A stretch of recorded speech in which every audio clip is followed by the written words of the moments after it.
भगवान की जय। ज्योतिर्लिंग के दर्शन के लिए आप लोग पधारे हो। ये राम से 14 पीढ़ी पूर्व मांधाता राजा हुए हैं, शिव पुराण में उल्लेख है, जिन्होंने माँ से ने पिता से जन्म लिया था। उनकी तपस्या से ये शिवलिंग प्रकट में स्थापित लिंग नहीं है। जिस प्रकार आरती करते हम प्रण अक्षर के मध्य, ओम अक्षर के मध्य, यह तीनों एका, जय शिव ओंकारा। एक ही शिवलिंग में ब्रह्मा विष्णु महेश निराकार धरती से प्रकट हुए हैं। इसलिए अखंड दीप जो जल रहा है प्राचीन समय से, एक ही दीपक में 3 बातियां लगातार जल रही है, ब्रह्मा विष्णु महेश की। इस पहाड़ी के ऊपर 7 किलोमीटर का परिक्रमा मार्ग है, वो भी ओम आकृति में है। जो पर्वत में भगवान ओंकारेश्वर ज्योतिर्लिंग विराजमान है, वो पर्वत स्वयं शिवलिंग की आकृति में है। चारों तरफ नर्मदा मैया जलेरी बनकर बह रही है। पूरे 12 ज्योतिर्लिंगों में शयन आरती होती है, लेकिन बाबा का विश्राम ओंकारेश्वर ज्योतिर्लिंग में है, तो उनके शयन के लिए झूला पलना चौपड़ पासे बिछाए जाते हैं। बाबा यहाँ विश्राम करके 3 बजे रात उठकर महाकालेश्वर जाएंगे, वहाँ स्नान करेंगे, इसलिए वहाँ का भस्म आरती प्रसिद्ध है, यहाँ का शयन आरती प्रसिद्ध है। शिव पुराण में भी कथा आती है, महिलाएं 16 सोमवार व्रत करती है, उसमें भी कथा आती है। क्या कथा आती है? प्रतिदिन भोलेनाथ आते हैं, माँ के साथ विश्राम करके सुबह ब्रह्म मुहूर्त उठकर चले जाते हैं।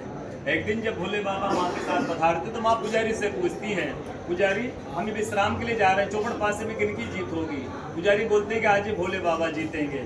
ऐसा बोलकर पुजारी घर चले जाते हैं। भोले बाबा माँ विश्राम के लिए चले जाते हैं। सुबह ब्रह्म मुहूर्त में जैसे ही भोले बाबा माँ बाहर निकलते हैं, पुजारी द्वार पर रहते तो माँ पुजारी से पूछती हैं, पुजारी कल मैंने पूछा था आपसे, हमें विश्राम के लिए जा रहे हैं, चौपड़ पासे में किसकी जीत होगी? आपने कहा भोले बाबा जीतेंगे, मैं जीती हूँ। माँ ऐसा बोल करके उनको श्राप दे के चली जाती है।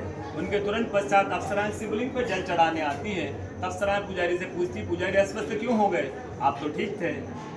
फिर पुजारी बोलते हैं, प्रतिदिन भोले बाबा माँ के साथ विश्राम करके चले जाते थे, कल भोले बाबा माँ के साथ पधारे तो माँ ने मुझसे पूछ लिया, पुजारी हमें विश्राम के लिए जा रहे हैं, चौपड़ पासे में किनकी जीत होगी?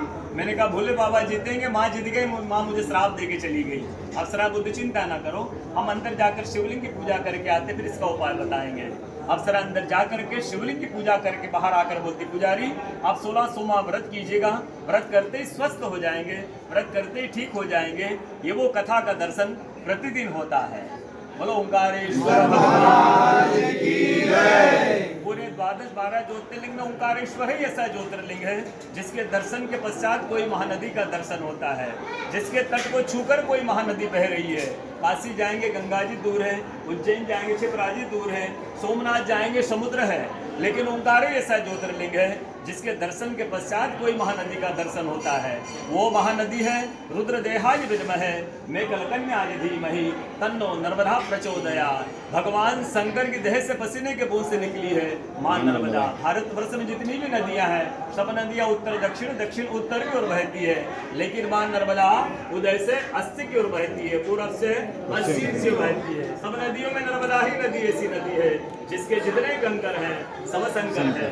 नर्मदा पुराण में ये भी कहा गया है कि नर्मदा जल के स्पर्श होने से जो शिवलिंग बनता है उसको डायरेक्ट पूजा कीजिए, उसको प्रतिष्ठा की आवश्यकता नहीं है।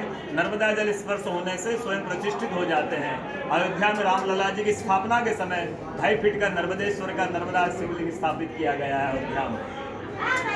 एक नर्मदा किनारे एक संत का अनुभव, जो वर्षों से नर्मदा किनारे रहे और माँ नर्मदा का भजन करते रहे, जब वो देखते हैं कि 3 से 4 बजे ब्रह्म मुहूर्त में एक कोई माई आती है और सुबह सुबह नर्मदा स्नान करके चली जाती है। संतों की जिज्ञासा हुई कि आखिर ये माई है कौन जो वर्षों से मैं देख रहा हूँ नर्मदा स्नान करके लौट जाती है। दूसरे दिन जैसे ही वो माई नर्मदा स्नान करके लौट रही थी, संत ने देखा माई स्नान करके जा रही, संत दौड़ते हुए गए, साष्टांग दंडवत करके पूछा, है माई मैं वर्षों से आपको देख रहा हूँ, नर्मदा स्नान करके लौट जाती हो, माई अपना परिचय दीजिए, आपने है कौन? तो माई अपना परिचय देती है कि मैं गंगा हूँ, अपने शुद्धिकरण के लिए नर्मदा स्नान के लिए आती हूँ।